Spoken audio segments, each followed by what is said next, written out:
Bonjour, bienvenue à vous pour ce nouvel épisode de l'Instant Vertical. Aujourd'hui, je suis avec Emmanuel. Salut Emmanuel. Salut Ben. Enchanté, bienvenue sur l'émission. C'est la première fois qu'on fait un épisode ensemble. Et on va parler aujourd'hui de plein de choses que je vais vous expliquer tout à l'heure. Mais d'abord, je vais te présenter pour ceux qui ne te connaissent pas. Donc, je dis des trucs, tu complètes si besoin. Ça te va? Ok. Donc, Emmanuel Herrera, toi, tu as un blog, tu as une chaîne YouTube et qui sont dédiés totalement à une voie directe de l'approche non-duelle, d'une voie spirituelle non-duelle. Et tu accompagnes des personnes à se rendre compte de la simplicité de la réalisation de l'éveil. Ça sort comme ça. Ouais, c'est un bon résumé, je trouve. Merci. Et tu Ouais, ouais, accompagnes... c'est ça. C'est la façon la plus pragmatique, la plus directe, la plus simple, la moins sacralisée possible. Voilà. Ouais. Pragmatique, c'est un mot que tu prononces beaucoup et ça, je trouve que ça te va bien. Mm. En fait, j'essaye de transmettre de l'information simple parce que j'aurais aimé moi-même la trouver quand j'étais chercheuse. Hmm. Voilà, c'est pour éviter de faire perdre du temps, même si on perd rien et que il y a pas de libre arbitre et que tout ce que tu veux, mais c'est pas grave. Je sens la frustration qui est justifiée de certains et je l'ai été énormément. Donc c'est peut-être pour Hmm. répondre à ça que j'essaie de faire au plus simple. Je sens que de ça, on va en reparler également par la suite. Alors, notre sujet du jour, il n'y a pas vraiment de mots qui se sont posés dessus, mais la proposition, ce serait de parler de comment, quelque part, on accompagne dans ces questions-là, dans ces questions non duelles, dans cette, voilà, quelles sont nos manières, nos styles, je sais pas, voilà, c'est comme ça que ça sort. Et donc, ma première question que j'ai envie de te poser, Emmanuel, c'est qu'est-ce que ça... Attention, elle arrive. Comment tu décrirais ta manière d'accompagner? Donc, voilà. C'est une question facile, tu as déjà quasiment répondu. Oui, pardon. Comment j'ai décrit ma manière d'accompagner? Eh bien, c'est essentiellement à l'intuition parce que il y a pas de, j'ai pas travaillé à une façon de faire. Euh, c'est la motivation première, c'est comme je te disais, euh, euh, la simplicité et l'aspect le plus efficace possible pour. C'est pas une ambition de faire basculer les gens, mais en fait, c'est le truc, il n'y a pas d'autre chose à faire, quoi. C'est-à-dire de permettre à cette réalisation, à l'attention de se retourner sur elle-même par tous les moyens possibles, par tous les moyens habiles. Ce sont que des moyens habiles Hmm. et c'est extrêmement créatif parce que je ne fais que découvrir de nouveaux moyens petit à petit, simplement en discutant avec des gens, par exemple, parce que chacun a une façon de voir ou de se représenter le monde et donc il y a pas de méthode, type. Il y a pas de façon de faire pour, il y a pas de générique. Enfin on peut, hein, il y a des exercices qui ont fonctionné pour énormément de personnes, par exemple, mais c'est quand même pas générique. C'est s Et il y a d'autres personnes, mais il va falloir passer par, par des méthodes, je te dirais, par exemple, quand tu as quelqu'un qui a un mental hyperactif, eh bien, comme ce que je te disais tout à l'heure, c'est-à-dire, il y a beaucoup d'histoires qui doivent se raconter et une personne peut parler longtemps, pendant une demi heure peut-être, ce qui est important pour elle dans sa vie personnelle. Hmm. Un point particulièrement blessant, par exemple. Donc c'est au niveau de la souffrance perçue et de l'idée qu'on se fait de soi par rapport à cette souffrance. Donc il y a une identification de la conscience à un moi souffrant et donc pour que l'attention se décolle de ce moi souffrant que l'on croit être, bah, il faut parfois du temps et c'est pour ça, il y a une forme de saisie de certains événements, de certaines réactivités et cetera par le mental et pour que ça désaisisse, pour qu'il y ait un lâcher prise, pour qu'il y ait une défocalisation, il faut le temps qu'il faut et donc j'ai rien à faire, c'est pas un effort de ma part pour, des fois j'attends. C'est juste qu'à un moment donné, eh bien, ce qui a été dit était dit, donc à un moment donné, ça sort tout seul. C'est qu'il y a une phrase peut-être qui est dite, qui va faire silence à l'intérieur de la personne, ou et c'est pas ma volonté personnelle, c'est pas comment te dire? C'est pas j'ai pas de pouvoir personnel. C'est pas un pouvoir d'influence sur la personne, c'est juste un senti et ce qui est révélé, c'est ce que nous sommes tous, en fait.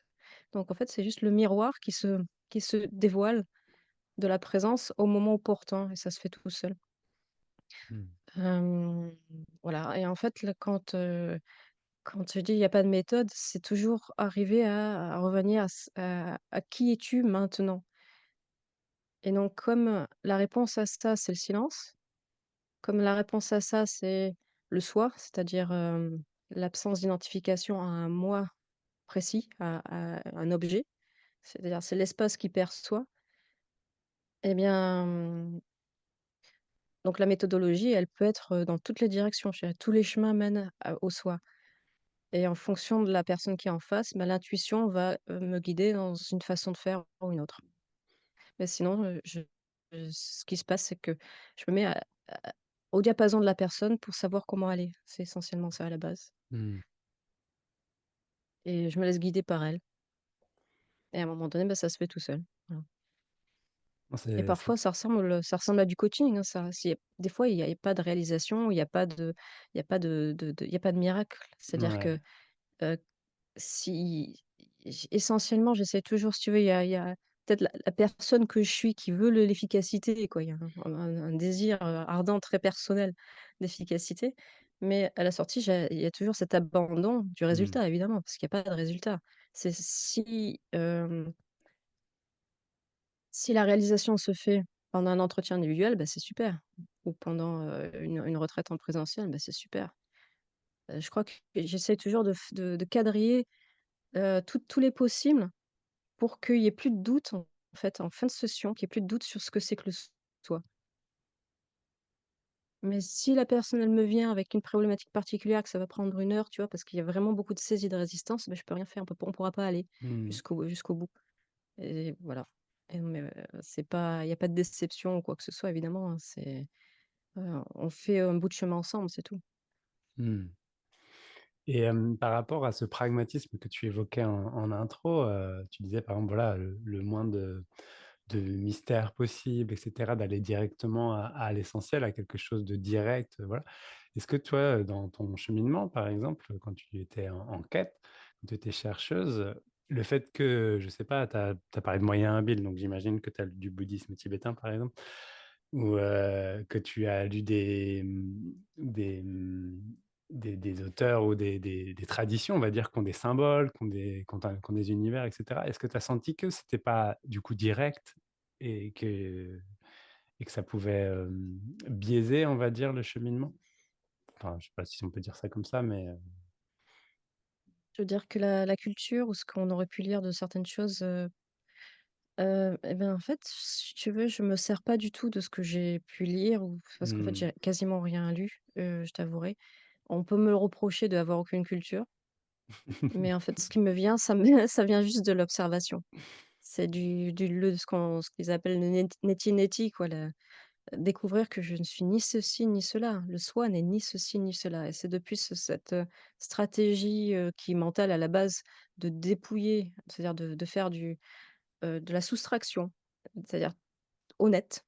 C'est une investigation honnête pour essayer de trouver qui on est réellement et j'ai passé ma vie à faire ça et là, Mmh. il y a pas besoin de lire quoi que ce soit pour faire ça. Il y a plein de gens qui le font instinctivement et moi, je l'ai fait instinctivement. C'est-à-dire que Mmh. c'était un désir de vérité, d'être en vérité, d'avoir une réponse absolue et plus d'être dans le domaine du mental et du relatif, mais d'utiliser le moyen du mental et du relatif, qui est le discernement, qui est la justement cette voie de dépouillement ou de soustraction pour arriver à ce qui est, à l'essentiel en fait, à ce qui reste et c'est très paradoxal. C'est-à-dire que tout ce qu'on va pouvoir lire, toutes les méthodes qu'on va pouvoir, trouver vont utiliser à un moment donné la forme du mental, forcément. Même si les mots vont guider à vivre une expérience. Donc parfois quand on utilise des méditations guidées, ben, ce sont des mots qu'on emploie et qui amènent à voir les choses autrement. Donc le mental a son utilité, mais il a ses limites. C'est-à-dire qu'il va toujours nous décrire quelque chose qui est du domaine du relatif de la comparaison, du monde, d'une forme de dualité et et et lui, il est, à mon sens, il a sa fonction, mais le soi n'est révélé que lorsqu'il se tait et c'est d'amener justement à une forme d'épuisement mental qui est parfois pour certains, la seule voie. C'est-à-dire que une forme de souffrance mentale qui est nécessaire, à travers ce neti neti, cette recherche de Mmh. qui je suis vraiment, qui va utiliser le mental, mais comme il va jamais trouver qui il est vraiment, enfin qui on est vraiment, parce qu'il peut pas trouver, c'est pas sa fonction. Il peut que arriver à une déception de se dire: «Mais non, je suis pas ça, mais non, je suis pas ça, mais non, je suis pas ça, mais non, je suis pas ça». Parce que tout ce qu'on va pouvoir, exprimer par le mental, c'est du domaine de la description, du de différencier les de nommer les choses, de se nommer soi, de nommer une carrière, de nommer une personne, de mettre des mots sur des choses, c'est-à-dire de ver d'utiliser le verbe et la perception directe qui est l'opposé de ça, enfin, c'est même pas un opposé, disons que c'est ce qui reste quand, il y a plus de mots, ça va être ça la en fait la ce qu'on cherchait vraiment. C'est-à-dire que Mmh. où est-ce qu'on va trouver l'absolu? C'est dans le silence, dans la perception directe qui est justement quand, entre les pensées, parfois on peut pointer vers ce qui est, entre les pensées, c'est-à-dire quand, par tous les moyens habiles justement, comment est-ce qu'on peut, arriver à faire stopper le mental et à révéler la perception directe de ce qui est sans penser? Eh ben, par exemple, une des questions, toutes bêtes, c'est, quelle va être votre prochaine pensée? Et on utilise bien le verbe, mais on amène à une expérience. Mmh mh, mmh. Donc quelle va être votre prochaine pensée? Ça fait taire le mental. Mais il y a pas que ça, il y a une infinité de possibilités. Ce matin, j'écrivais dans mon blog justement, une méthode toute bête, toute simple, mais très efficace parce qu'elle porte des fruits, mais si on pourrait croire que c'est une méthode, qui sert à, comment dire? Qui est, qui a une durée de vie limitée parce que le principe même, c'est j'arrête de respirer. Qu'est-ce qui se passe quand j'arrête de respirer?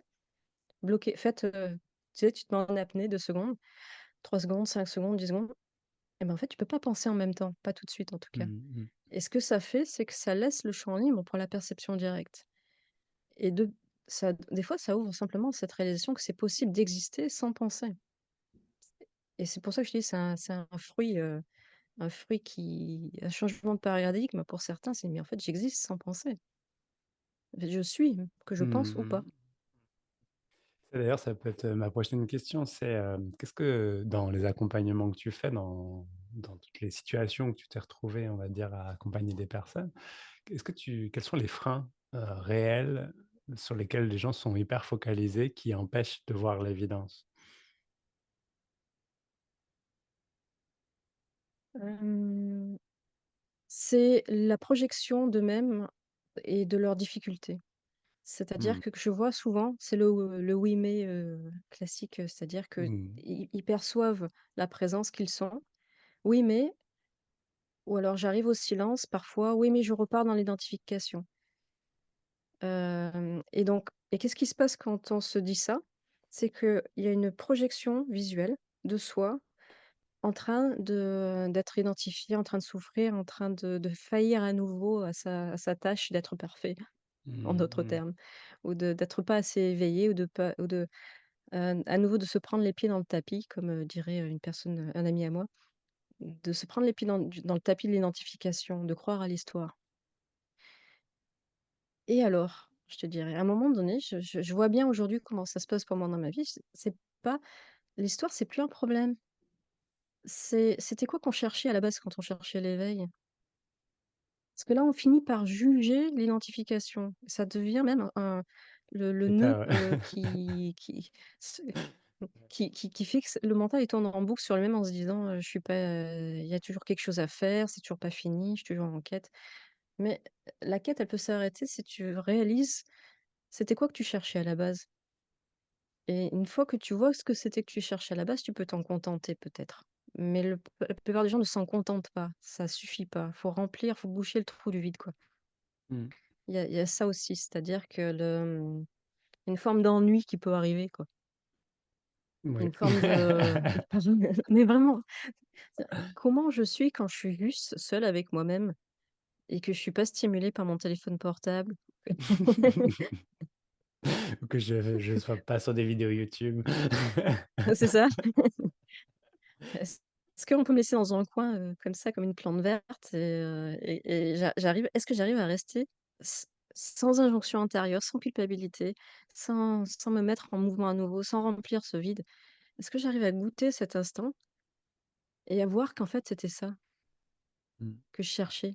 Être capable d'être avec moi-même, de me sentir être, ça suffit mmh, et de voir que le mécanisme qui va te pousser à nouveau dans ce tourbillon, linéaire du temps et de l'espace, du mental, du faire, heu et ben, ça, c'est pas optionnel à ce moment-là. La plupart du temps, c'est pas optionnel. Quand ça devient optionnel, là, on a acquis une certaine liberté. C'est-à-dire que oui, tu peux avoir l'information: «J'ai un agenda, il faut que je fasse ceci, il faut que j'ai envie de me lever pour aller faire cela», OK. Mais est-ce que tu as l'option? C'est-à-dire, est-ce que tu peux rester avec toi-même et juste être et goûter ça mmh, et que ça suffise? Et c'est cette liberté-là qui est un apprentissage en soi, qui est vraiment le test aussi. De pouvoir, de voir qu'en fait, c'est ça qu'on cherchait. C'est cette paix, ouais, cette c'est ça qu'on cherchait. C'est mmh, pardon? cette paix, cette manière d'être, au monde Sans sans contexte extérieur, sans ouais. Mmh remplissage, mh. sans attendre une perfection, d'être dans un couple parfait, dans un job parfait, une santé parfaite ou quoi que ce soit. C'est de pouvoir, hors contexte extérieur, être soi, être bien. Mmh Parce que mh. par défaut, en fait, quand on est soi, on est bien. Dans ce que tu disais par rapport à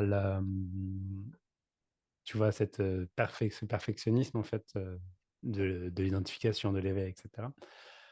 Je vois souvent que des personnes qui viennent, et on peut évoquer ce que tu as dit en fait, bah, le fait d'être et de pas être dans la culpabilité quand tu es avec toi-même et cetera.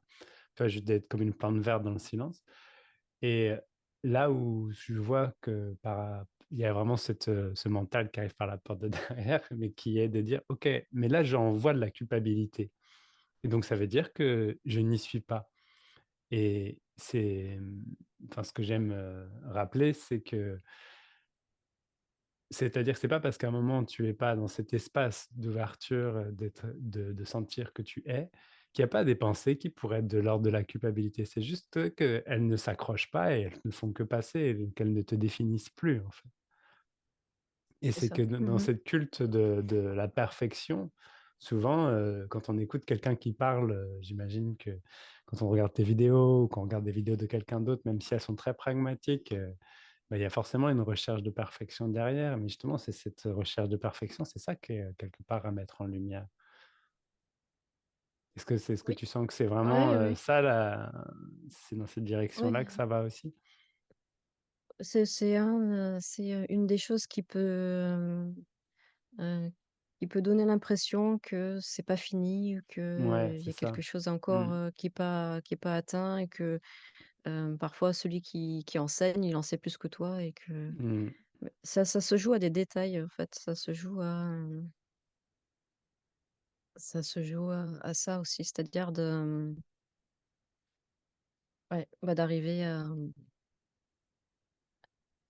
vraiment souvent je pose la question: «C'est quoi que tu cherches? C'est quoi que tu cherchais vraiment?» Mmh. et et quand, je regarde, les différences, je te dirais que moi j'arrive à me contenter d'être bien avec moi-même et ça peut penser ce que ça veut penser, ça peut juger autant que ça veut juger à l'intérieur là, il peut enfin c'est le mental est c'est plus un problème. C'est-à-dire il peut Mmh. raconter ce qu'il a envie de raconter et ça m'arrive de résister à ce qui est, je te dirais, quand une situation dans la vie quotidienne, c'est souvent le couple, hein, qui est au centre de la chaufferie, Le couple et les enfants. hem, j'en ai pas donc ça de ce Ouais, côté-là, au ça va. moins c'est ça, Les ça fait enfants, un c'est des élément en moins à gérer. ça appuie, ça appuie Ça appuie sur exactement, les boutons. Mmh. c'est ça. Tu des enfants? J'en ai 2 ouais, 2 petits. Ah bah, voilà, ouais.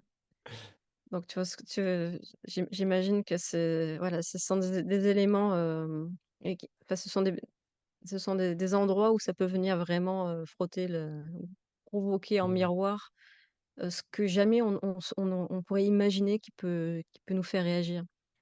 Parce que l'autre est ce miroir fantastique et donc ça vient révéler, des parts de réactivité ou des parts de enfin, des endroits où ça peut réagir.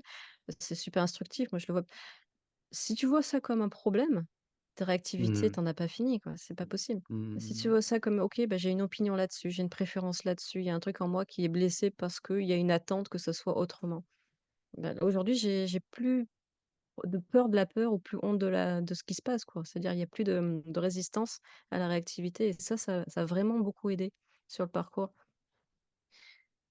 C'est que, bah, ça va continuer. Je veux dire, il y a des gens qui me sortent, tu vois, pour comme référence: «Oui, mais les grands sages», bah, Nisargadatta, par exemple, était connu pour ses colères. Est-ce que c'est pas une grosse réactivité ça, il envoyait chier Mmh. les gens, tu vois? Excuse-moi du mot, mais Krishnamurti aussi, hein, était réputé pour être très colérique, ouais, quoi. voilà, Mmh. c'est là ça fait partie de l'incarnation d'avoir des réactivités. Et même quand on rigole tout le temps, qu'on est éveillé, qu'on rigole tout le temps, bah, l'humour, c'est quoi? C'est du jugement aussi. Mmh. C'est-à-dire qu'on compare les choses et donc on réagit en termes d'humour, par la joie, mais en fait, c'est une forme de moquerie ou de voir un jeu absurde des choses, donc il y a une forme de comparatif, de jugement et il y a rien de négatif derrière. Je veux dire par là que fait on vit dans un monde de dualité, de relatif. On va pas en sortir parce qu'on réalise le soi. On continue d'exister en tant que quelque chose, donc c'est quelque chose par rapport à autre chose. Pour moi, l'essentiel de l'éveil, c'est de réaliser qu'on n'est pas que ce quelque chose. Donc la résistance ou la souffrance, ça vient du fait de croire qu'on est limité, qu'on se croit momentanément, pris au piège par une situation, insécurisé ou limité et mais à un moment et quand on réalise qu'on est dans l'instant présent, ce qui l'écran lui-même ou ce qui est l'espace présent et pas et ce qui se passe en nous en tant que présence et ben, c'est le tout le relatif en fait. C'est tout l'informationnel, tout le monde des phénomènes. Donc en fait, Mmh. la 1re réalisation en tout cas, c'est de décoller, heu, de se décoller de cette identification des phénomènes. Donc de réaliser qu'on est par-delà les phénomènes. Donc on réalise en fait qu'on est rien. C'est la première réalisation pour moi, c'est une réalisation du non-être et en même temps, cette non-être est. Donc en fait, on est. Donc d'où le «je suis» et heu et ensuite on réalise qu'on est tout. En fait, là, on peut pas être séparé de l'expérience qu'on vit. Donc là, pour moi, la deuxième réalisation, c'est qu'on est l'expérience ou l'existence elle-même, donc la vie Mmh. elle-même, sans un moi qui est séparé et la troisième réalisation, c'est que je suis quelque chose. C'est je dirais que ça s'est fait un peu comme ça chez moi, c'est-à-dire de réaliser que je suis rien, après que je suis tout et puis que je suis quelque chose entre 2. Et c'est ce quelque chose qui est le nectar, de l'éveil et qui fait qu'on est des êtres humains ordinaires, Mmh. qui fait qu'on peut fonctionner, de façon ordinaire. C'est-à-dire comme dans le zen, coupe du bois, porte de l'eau, quoi. À nouveau, vis ta vie, va au supermarché et amuse-toi d'avoir des préférences entre ce type Mmh. de céréales et ce type de céréales. Ah, c'est Amuse-toi de ça et c'est amuse-toi d'avoir, mmh. des jugements et des colères et va jusqu'au bout de tes colères si tu en as envie, tu vois? Ouais, Ça devient c'est plus léger. c'est super intéressant ce que tu dis parce que comme je te disais avant l'émission, j'étais un peu en train de cogiter et de savoir c'était quoi l'essentiel de mon accompagnement, comme si je faisais une sorte d'un peu de bilan et tout ça. Et j'ai eu 3 axes qui sont apparus, clairement. Ma manière de parler de tout ça, je l'ai appelé ça l'art de la résonance. Donc tu vois, par exemple, toute la manifestation, la phénoménalité, pour moi, c'est de l'ordre de la résonance. C'est les mots que j'aime bien utiliser. Et c'est marrant, dans ces 3 axes, il y a c'est exactement ce que tu as dit, en fait. C'est-à-dire que la 1re réalisation, c'est de voir que tu es cet espace qui observe, qui accueille tout, ce «je suis». Après, il y a cette, investigation de qu'est-ce que tu n'es pas et que du coup, tu arrives à ce rien. Mais après, c'est comment tu peux complètement, vivre ta résonance totalement sans résister à la résonance et savourer la vie telle qu'elle est, en fait, sans que voilà, de la simplicité même, je veux dire, il y a plus de questionnement, il y a plus rien et juste, voilà. Ça se met en colère, ça a peur et cetera. Bah, ça a peur, ça ne veut pas dire que ça a une quelconque influence, ou une incidence sur une êtreté, pure, qui dirait, «C'est moi qui» et cetera, quoi. Mmh. Ah, c'est Ouais, tout à intéressant, fait, ouais. ça me fait Mmh mh. plaisir que ça fasse cette résonance. Mmh. Et toi, tu es beaucoup dans l'audition, j'ai l'impression, hein, Oui, je crois ouais. que mon que les mots qui Ton cadre sortent. de référence, c'est, Non, vraiment, c'est l'audition. D'ailleurs, ça m'arrive souvent, d'avoir de l'intuition qui passe par l'audition. Par exemple, dans des espaces de retraite notamment, ou des trucs comme ça, parfois j'entends des choses. C'est là, et je ne fais pas forcément la différence de savoir si ça a été dit ou pas dit. Et ça m'arrive souvent que ça passe par l'audition, donc c'est vrai que ça fait bien de le pointer, mais c'est vrai que c'est un schéma, un champ lexical qui revient beaucoup dans ma manière de parler. Tout ce qui est autour mmh, de l'audition, de la résonance et tout ça. Du coup, là, j'ai aussi choisi de faire du podcast, tu vois? Là, je fais un peu de vidéo avec, toi et avec d'autres personnes, mais globalement, là-bas, c'était un podcast avec de l'audition, ouais. Non, si, si, carrément. Et j'avais une autre question, parce que j'ai vu aussi que tu allais proposer, quelque chose avec Sandra. J'ai vu ça sur le site de Facebook de Sandra. C'était autour de la dimension des effets thérapeutiques de la recherche, de l'investigation, et c'est aussi quelque chose qui m'intéresse pas mal. Qu'est-ce que toi tu observes, le fait d'être dans souvent les personnes, bon, je veux dire, quasiment tout le monde, mais c'est qu'il y a une recherche de sortir de la souffrance qui emmène sur la quête, personnelle, et parfois il y a une sorte d'envie qui est une libération, comme une libération thérapeutique, on va dire, de certaines choses figées dans sa vie. Et qu'est-ce que toi tu observes de fait d'accompagner des personnes, de ramener à cet espace, ce point zéro, à cet espace de conscience dans l'instant, et cetera? Est-ce que tu observes que ça a des conséquences thérapeutiques? Même si c'est pas forcément le but de l'accompagnement? oui, c'est un sujet très vaste, Mmh. parce qu'il y a plein de peurs ou d'anxiétés différentes et de traumas différents et de formes de souffrance, enfin de croyances dans une souffrance différente et et en fonction de là où on en est, il y aura des méthodes qui vont être, proposées différentes aussi. C'est-à-dire Mmh. que je peux pas dire à quelqu'un, juste: «Arrête, arrête». Non, mais à une certaine Arrête de dire ça, arrête. c'est Ne ça, pense plus comme ça, c'est arrête de ça penser. le tu souffres pas, c'est dans ta tête. C'est horrible, tu vois? Non, Mmh. c'est pas possible.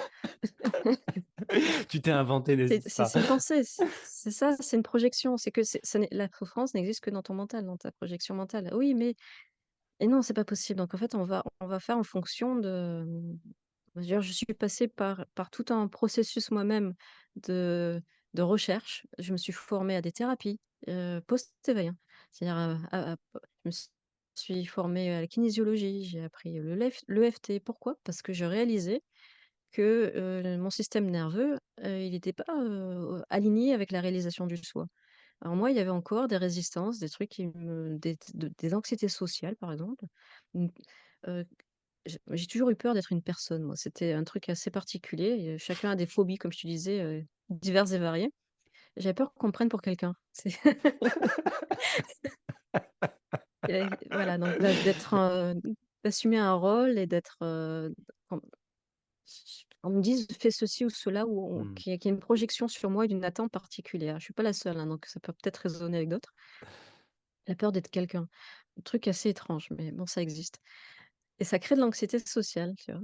Hem et donc même d'assumer le rôle d'enseignant spirituel, ça pouvait être, les attentes, les projections, tout ça Mmh ou mh. de et alors que et donc trouver le nœud de tout ça, je me suis dit qu'il fallait que j'en sache plus. Donc j'ai vu comment ça est-ce qu'il y avait une programmation, une déprogrammation, une rééducation à faire? Comment ça pouvait passer?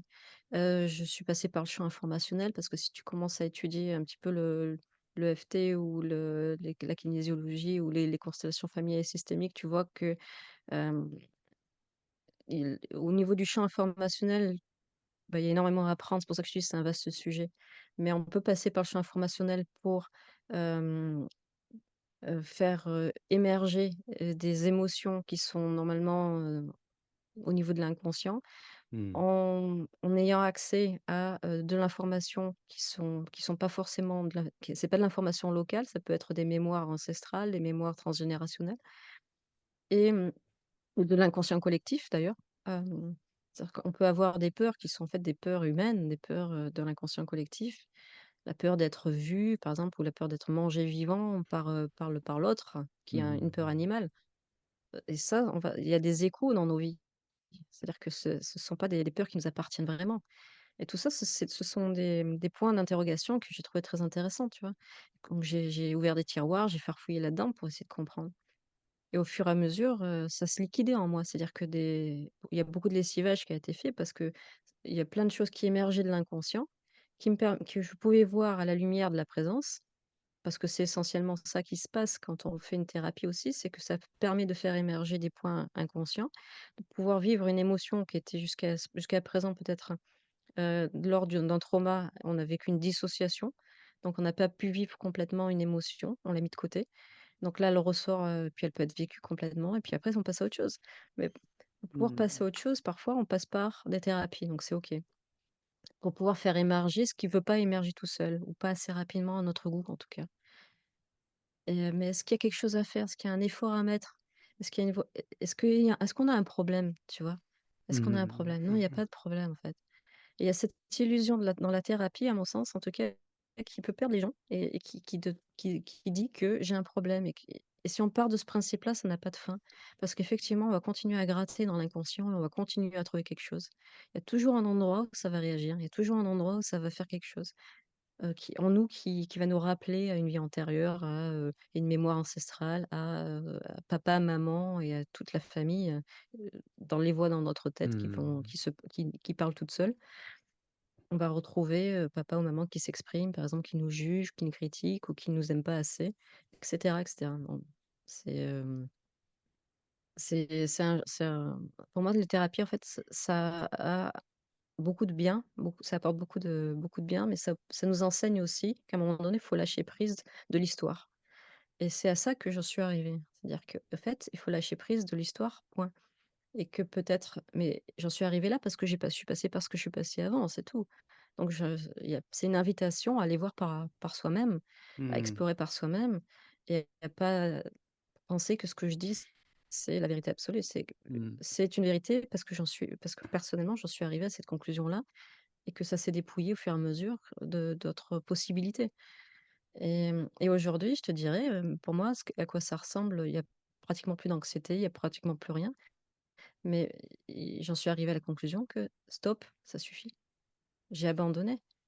J'ai déposé complètement toute, toute croyance que j'avais un problème, vraiment, Mmh mh. et qu'il fallait résoudre quoi que ce soit et la seule chose que j'ai vue qui pouvait guérir, par exemple, l'anxiété sociale ou les peurs en général, c'est de rééduquer le schéma neuronal de mon attention. C'est-à-dire l'attention, elle part toute seule dans une projection mentale et je le vois chez les gens, c'est pareil.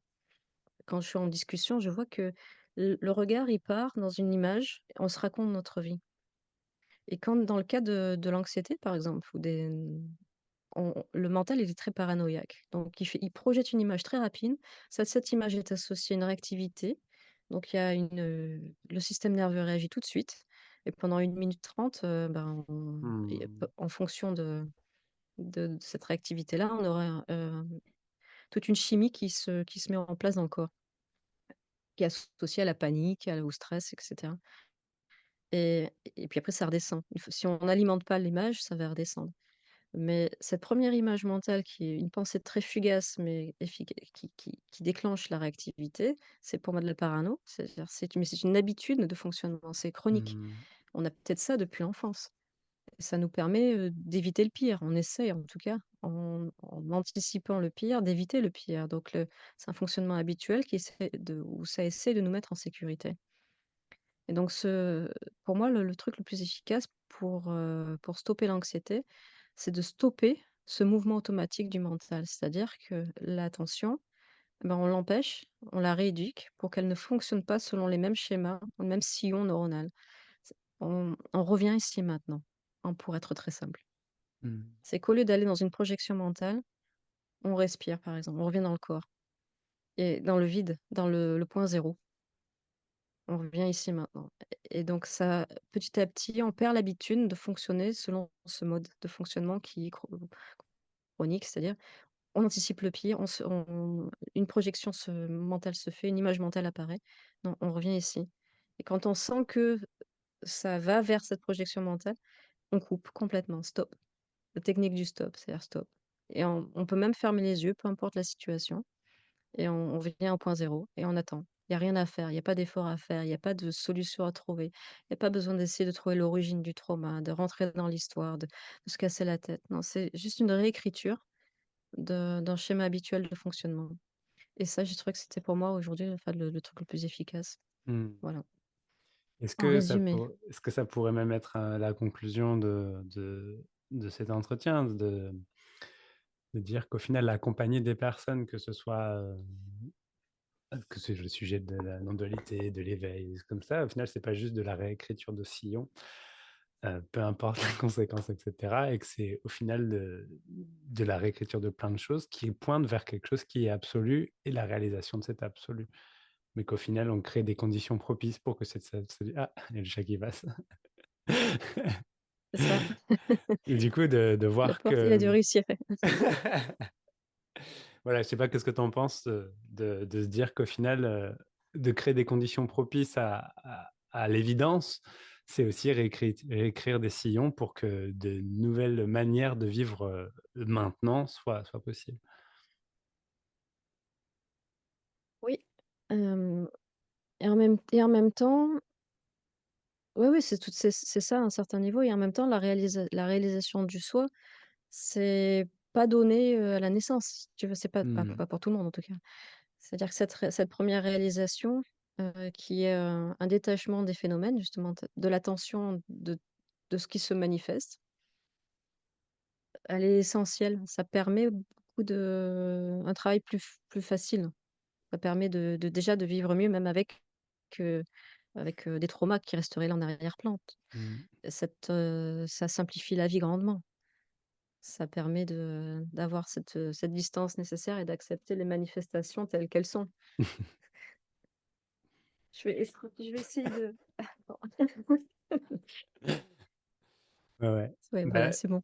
ouais, mais Je en me bats tout avec mon chat, mais non.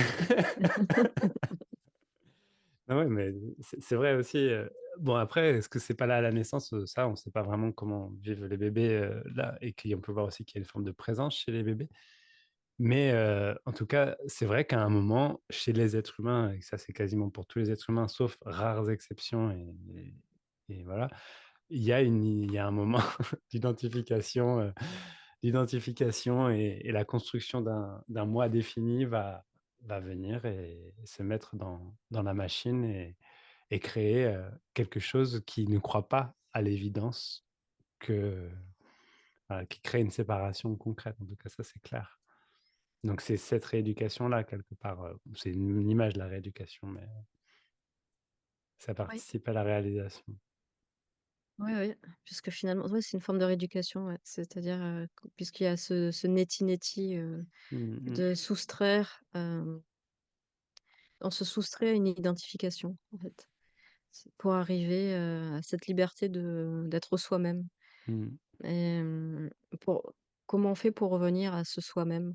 Peut-être qui nous est donné quand on à la naissance, mais qui, au travers de la densité de cette manifestation, au travers de la densité de l'incarnation, eh bien, le goût, de ça se perd petit à petit et est teinté par l'identification et là, tout l'apprentissage de l'incarnation humaine, à mon sens, c'est de retrouver le chemin de cette liberté-là, parce que ça nous est pas donné à la base. C'est-à-dire que Mmh. la conscience de ce chemin-là ou de la conscience de cette liberté-là, elle est momentanément voilée par l'existence humaine, par le fait même d'être incarné dans une densité comme ça.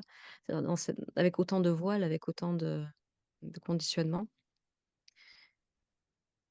et et le fait même de vivre cette expérience humaine, c'est, une façon de d'apprendre, en fait. C'est un chemin d'apprentissage de cette intelligence, formidable de la vie qui crée ça. On peut appeler ça pour le jeu, mais pour un jeu, quoi, JEU, mais parce qu'elle apprend constamment, mais elle Mmh. apprend en se mettant des voiles, le voile de la densité de cette existence-là. Mmh mh. Mmh. Merci, merci Emmanuel Merci à toi. pour cet échange qui est Super. parti un peu dans plein d'endroits différents, c'était rigolo. Ah ouais. Merci. Si des personnes veulent te contacter, sont intéressées par participer à des retraites ou des consultations, comment ils peuvent te contacter? Par mon site internet, c'est emmanuelherrera.com Herrera, et c'est sinon c'est 2 R, R-A? ERA, oui, Mmh. emmanuelherrera.com et puis, bah, il y a ma chaîne YouTube et dessous je mets toujours un lien vers le site. Voilà. Voilà et normalement, si vous regardez cet épisode ou que vous l'écoutez, parce qu'il y a la vidéo et l'audio pour cet épisode, vous aurez aussi les liens, dans les descriptions. Merci Emmanuel, c'était un grand plaisir de te rencontrer et d'échanger avec toi. Pareil, merci Ben. À plus. À bientôt. Ciao.